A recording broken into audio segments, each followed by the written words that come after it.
से बड़ा पद है। यहाँ मोदी जी एक नया संसद भवन बनाते हैं, हजारों करोड़ रुपए खर्चते हैं, खुद उद्घाटन करते हैं उसका। हमारी राष्ट्रपति जी को नहीं बुलाते उद्घाटन के लिए, नहीं बोलते कि आप उद्घाटन करिए। पूरी तरह से आदर नहीं करते, जो आदर जो सम्मान उनको मिलना चाहिए हमारी राष्ट्रपति होते हुए वो नहीं मिलता।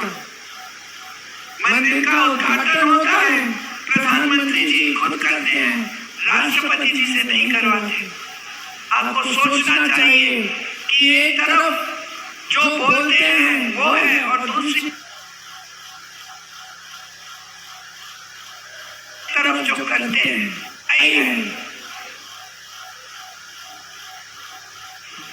एक तरफ वो अच्छी अच्छी बातें बोलते हैं, आप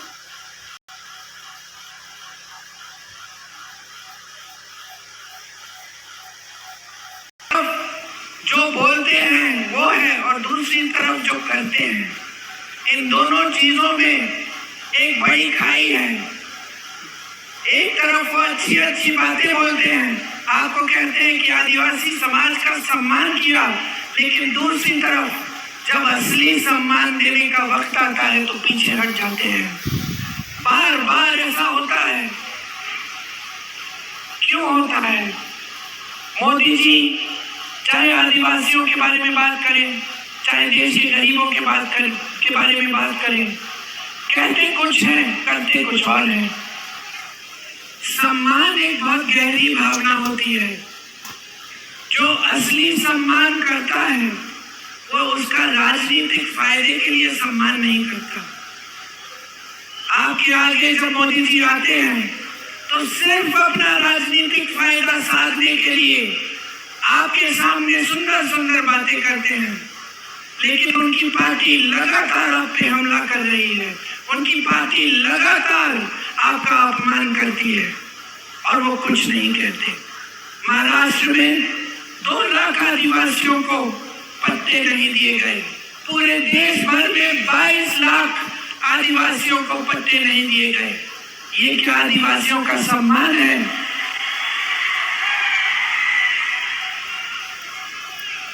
मोदी जी यहाँ आए थे कल, पता नहीं आपने उनका भाषण सुना कि नहीं।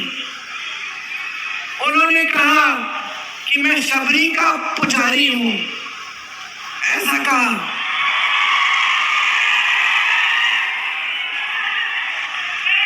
चलिए आप खुद ही हंस रहे हैं तो मैं क्या कहूं। कहा भगवान राम जिन्होंने शबरी को सम्मान दिया, कहा नरेंद्र मोदी जी जिन्होंने सैकड़ों शबरियों का अपमान देखते हुए अपना मुंह बंद रखा। कहा मोदी जी कि हाथरस की एक बहन पे अत्याचार हुआ, उसको रात को जलाया गया, उसके माँ बाप को बुलाया भी नहीं गया उसके अंतिम संस्कारों के लिए, और मोदी जी चुप रहे। उनकी सरकार ने जिसने अत्याचार किया उसकी मदद की। कहा भगवान राम और शबरी, और कहा नरेंद्र मोदी जी और हाथरस की हमारी बहन। कहा भगवान राम और शबरी जी और मोदी जी और उन्नाव की हमारी बहन, जिस पर बार बार अत्याचार हुआ, जिसके पिताजी के खेत जलाए गए, जिसके भाइयों को पीटा गया, जिसकी भाभी को धमकाया गया और अंत में जिसको खुद जलाया गया। 1 किलोमीटर चली, मोदी जी की चलते हुए चली, जब तक गिर के मर गई। मोदी जी की सरकार ने एक उंगली नहीं उठाई उनको मदद करने के लिए, मोदी जी ने पलक नहीं झपकाई। कहा भगवान राम और शबरी और मोदी जी की खोखली बातें। हमारी ओलंपिक की खिलाड़ी मेडल जीत के आती हैं, मोदी जी उनको घर बुलाते हैं, उनको चाय पिलाते हैं, उनके साथ फोटो भी खिंचाते हैं। सारे अखबार लिखते हैं कि मोदी जी थे तो मुमकिन था हमारी खिलाड़ियां मेडल लेके आई।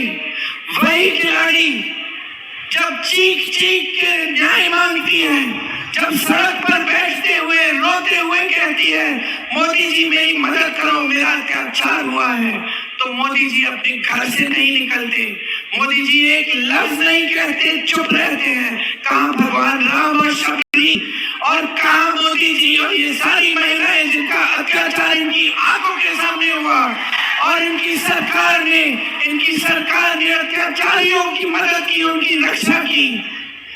कहाँ मोदी जी जो उन अत्याचारियों के बेटों को टिकट दिए इस चुनाव में, वो सब चुनाव लड़ रहे हैं और वो महिलाएं आज तक रो रही हैं। मोदी जी की बातें खोखली हैं, मोदी जी का सम्मान खोखला है, सिर्फ बोलने की बातें हैं, सिर्फ वोट लेने के लिए बातें हैं, कोई वजन नहीं है उनकी बातों में। कहते हैं मैं अकेला लड़ रहा हूं, मैं अकेला लड़ रहा हूं भ्रष्टाचार के खिलाफ। आप और अकेले कैसे? सारी सत्ता आपके पास है, सारे साधन आपके पास हैं। आप ही के लोग कहते हैं कि दुनिया के सबसे बड़े नेता हैं आप, दुनिया के सारे प्रधानमंत्री, दुनिया के सारे राष्ट्रपति आपके साथ हैं और आप अकेले लड़ रहे हैं। मंच पे आते हैं चुनाव के समय, रोने लगते हैं बच्चे की तरह, कहते हैं कि मुझे गाली दी, कहते हैं कि मुझे गाली दी। अरे हिम्मत करिए मोदी जी, सार्वजनिक जीवन है, हिम्मत करिए, इंदिरा जी से सीखिए, उस दुर्गा रूपी महिला से सीखिए जिसने पाकिस्तान के 2 टुकड़े कर दिए। कितनी हिम्मत थी, उनसे सीखिए, देखिए क्या होती है हिम्मत, क्या होती है दृढ़ता, क्या होती है वीरता। लेकिन आप उनसे नहीं सीख सकते क्योंकि आप उन जैसे शहीद महान महिला को आप देशद्रोही कहते हैं। तो क्या सीखेंगे आप उनसे? जनता के सामने आते हैं, प्रधानमंत्री पद है, पद की गरिमा है, पद का एक स्तर है। कितने महान व्यक्तियों ने उस पद को संभाला, जवाहरलाल नेहरू जैसे व्यक्ति, इंदिरा गांधी जैसी महान महिला, मनमोहन सिंह जैसे सभ्य व्यक्ति, वाजपेयी जी जैसे व्यक्ति जो लोकतंत्र को समझते थे, उसका आदर करते थे। और आज आप इस पद को संभालते हुए, इस पद की गरिमा को ना देखते हुए इस पद का स्तर आपने गिरा दिया है। चुनाव के समय आपकी इतनी भी हिम्मत नहीं है कि आप जनता को बताएं कि 10 सालों में आपने क्या किया जनता के लिए। ये जनता जो रो रही है, ये मेरे आदिवासी भाई बहन जो महंगाई की वजह से रोज रो रहे हैं, ये मेरी बहनें जो यहाँ बैठी हैं, जो दुकान जाती है कुछ खरीदने के लिए खाली हाथ वापस आती हैं, आधी चीजें छोड़ के आती हैं, सोचती हैं कि कल ले लूंगी, कभी और ले लूंगी, अभी जितना ले सकती हूँ उतना ही लो। आप ताली बजा रही हैं, आपका कितना संघर्ष का जीवन है। मोदी जी समझ पाते हैं इसको, वो जानते हैं कि आप मजदूरी भी करो तो मजदूरी करने के बाद घर आती हो, घर पूरा संभालती हो, खाना बनाने का काम, सफाई का काम, बच्चों की परवरिश का काम, और ये सारी चीजें दिल में एक घबराहट लेके करती हो कि आगे क्या होगा, अगर बच्चा बीमार पड़ जाएगा इलाज कैसे कराऊंगी, घर में मरम्मत करनी है तो पैसे नहीं है, चाहे जितनी भी मेहनत कर रही हूँ, चाहे मेरा पति, मेरे बच्चे जितनी भी मेहनत कर रहे हो, पूरी नहीं हो रही है मेहनत, पढ़ाई काफी नहीं है, इलाज के लिए काफी नहीं है, बच्चों की शिक्षा के लिए काफी नहीं है, कुछ सामान खरीदना है, कोई त्योहार है उसके लिए काफी नहीं है, बच्चों की वर्दी खरीदनी है, बच्चों की फीस भरनी है, काफी नहीं है, शिक्षा करानी पड़ती है। आप बच्चों की जब शिक्षा करानी पड़ती है आपको कर्ज लेना पड़ता है, बेटी की शादी होती है कर्ज लेना पड़ता है, नुकसान हो गया खेती में तो भुगतान नहीं मिलता, कर्ज लेके काम चलाना पड़ता है और आपका कर्ज वापस नहीं करता कोई। क्या समझ सकते हैं इस बात को मोदी जी, जो आकर आपके सामने अपनी मुसीबतें गिनाते हैं, जो आकर आपके सामने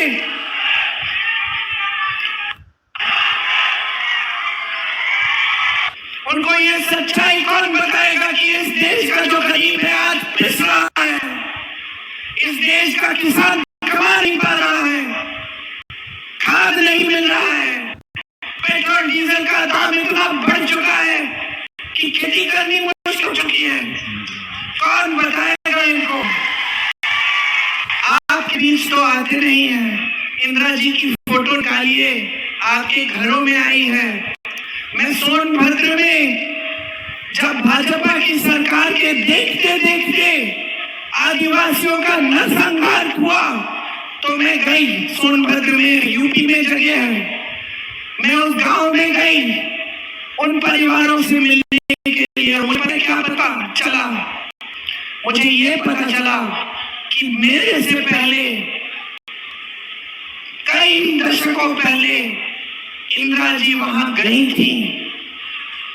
एक महिला थी वहां पे, बूढ़ी सी, उसने मुझे खीर खिलाई और उसने मुझे कहा, बेटी तुम्हारी दादी मेरे घर आई थी और मैंने तुम्हारी दादी को भी ऐसी खीर खिलाई।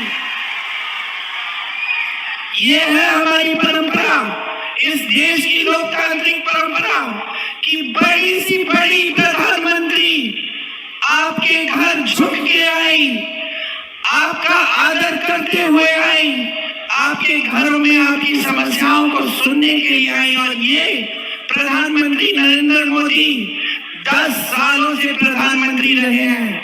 मैं चुनौती देती हूं किसी को भी, एक फोटो निकाल लो किसी आदिवासी के घर के अंदर गए हैं।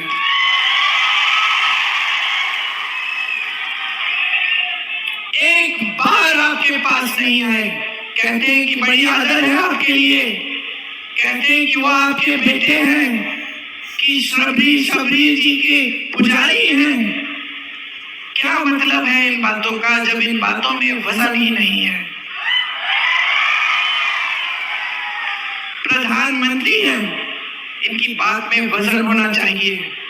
अगर मंच पे खड़े होकर इन्होंने आपको कहा था कि सारा काला धन वापस लाएंगे, आपके खातों में 15 लाख रुपए डालेंगे, तो आना चाहिए था।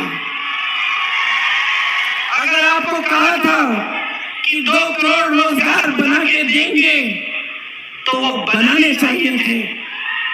अगर आपको कहा था कि आपके अधिकारों की रक्षा करेंगे, तो आज उनका एक एक नेता संविधान को बदलने की बात क्यों कर रहा है? किसने हिम्मत दी, किसने दी उन लोगों के साथ गाड़ी में बैठ के रोड शो करते हैं, भाषण देते हैं मंचों पे और फिर कहते हैं कि संविधान को बदलेंगे नहीं? किसने इजाजत दी उनके हर प्रत्याशी को इस बात को कहने के लिए? हर बार उन्होंने यही करके दिखाया है। उन्होंने इस देश में एक ऐसी राजनीति स्थापित की है जो सिर्फ और सिर्फ सत्ता के लिए चलती है। ये पहली बार इस देश में हुआ है। इस देश की राजनीति सेवा पर आधारित रही है। इस देश की राजनीति का एक एक महापुरुष इस देश के लिए जान देने के लिए तैयार हुआ है। लेकिन आज आपका कोई आदर नहीं है। आप एक सरकार चुनते हैं, वोट देकर सरकार बनाते हैं। महाराष्ट्र में आपने अपनी सरकार बनाई, क्या किया मोदी जी ने? आदर किया कि जनता ने बोला है हमें भाजपा की सरकार नहीं चाहिए, हमें अपनी सरकार चाहिए जो हमारे लिए काम करे। क्या आदर किया? आदर नहीं किया। पैसे खिला खिला कर, केस डाल डाल कर, दबाव डाल डाल कर विधायकों को खरीदा और अपनी सरकार घूस देकर खुलेआम सबकी आंखों के सामने अपनी सरकार बना दी। लोकतंत्र के विपरीत ये कैसे प्रधानमंत्री हैं? और ये देश की मीडिया क्या कहती है, वाह वाह मोदी जी हैं तो मुमकिन है, वाह वाह ये तो सिर्फ मोदी जी कर सकते हैं। हाँ मुझे खुशी है कि सिर्फ मोदी जी करें ऐसी चीजें, क्योंकि हम ऐसा कभी नहीं करेंगे। अगर आपने लोकतंत्र के तहत अपना वोट डालकर इस सरकार को चुना है तो घूस देके 100-100 करोड़ रुपए देके विधायकों को हम उस सरकार को कभी नहीं गिराएंगे। करने दीजिए मोदी जी को, लेकिन सबक सिखाइए। बहुत हो गया है, इस देश की सारी संपत्ति इन्होंने अपने बड़े बड़े खरबपति मित्रों को दे दी। देश का कोयला, देश की सड़कों का ठेका, देश की बिजली, देश के हवाई अड्डे, देश के बंदरगाह, ये किसके थे? मोदी जी के थे। जेब से निकाले थे उन्होंने, इस देश की जनता ने अपनी मेहनत से बनाए, खून पसीना बहाकर बनाया। जितने नेता रहे इनसे पहले, ये जो 70 साल का रट रखते हैं कि कुछ नहीं हुआ, ये सब तो बना 70 सालों में जो तुम बेच रहे हो, नहीं तो बेचते कैसे? मैं गिना सकती हूँ आपको, IIT, IIM, ISRO, DRDO, Bhakra Nangal dam, आप नाम लीजिए, कांग्रेस ने बनाया। आप नाम लीजिए, आपकी मेहनत से बना, और सारा एक के बाद एक, एक के बाद एक, एक के बाद एक अपने खरबपति मित्रों को दे रहे हैं। मैंने आपसे बोला कि मैं जानती हूँ कि जब आपको बेटी की शादी करानी है या बच्चों की शिक्षा करनी है, आप कर्ज लेते हो और आपका कर्ज माफ नहीं होता। आपको मालूम है कि इनके राज में बड़े बड़े खरबपतियों के 16 लाख करोड़ रुपए माफ हुए हैं। 16 लाख करोड़ रुपए उनके जो पहले से ही खरबपति हैं।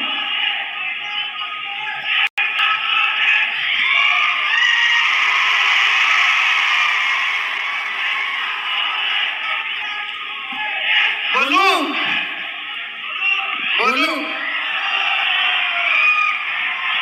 कर्ज माफ हो रहे हैं बड़े बड़े खरबपतियों के। मैं जब यूपी में काम कर रही थी, वहां किसानों का गन्ना का भुगतान 15,000 करोड़ रुपए थे। मैं हर मंच पे चीख रही थी, चिल्ला रही थी कि मोदी जी, योगी जी, इनका भुगतान करो। गन्ना किसान का पैसा है, उसको लौटाओ। मालूम है मोदी जी ने क्या किया? अपने लिए 2 हवाई जहाज खरीदे 16,000 करोड़ के, लेकिन गन्ने के किसान 15,000 करोड़ देने के लिए उन्होंने कहा पैसे नहीं है इस देश में। हम कर्ज माफी की बात करते हैं, कांग्रेस ने बार बार किसानों का कर्ज माफ किया।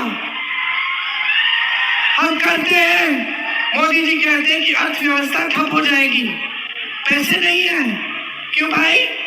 आपके जहाज खरीदने के लिए पैसे हैं, आपके बड़े बड़े दोस्तों को देने के लिए पैसे हैं, वो बड़ी बड़ी शादियां करें।